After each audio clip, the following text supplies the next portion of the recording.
All right, night goes already at the start. Let's introduce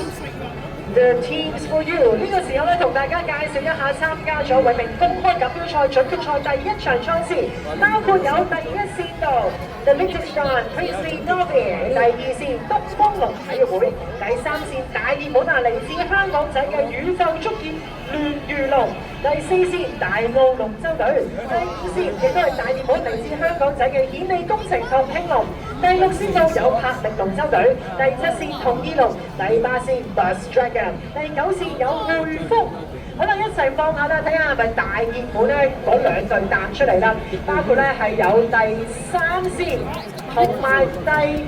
五線啊！嗱，的而且確咧係的多碼頭啊，而家暫時咧去到200米位置咧，可以話有4條船咧係差唔多平排咁滯啊！嗱，見到咧身穿青色衫，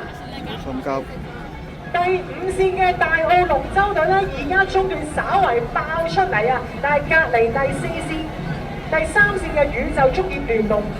龍咧，亦都係緊隨其後，只係爭一個龍頭身位啫。放翻賽道仲有大約30米咧，就會進入最後100米嘅路段。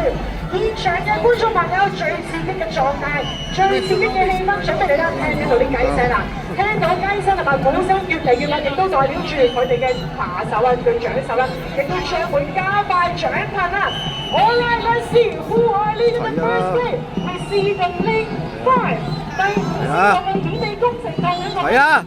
稍為踏出一個龍頭，緊隨其後第六線嘅柏力龍舟隊咧，下面第二位見到第四線大澳龍舟隊咧，亦都加快速度啊，希望可以追到第二名啊！一齊望下終點線，第五線嘅顯利工程同興隆係佢哋啦，第一名衝線。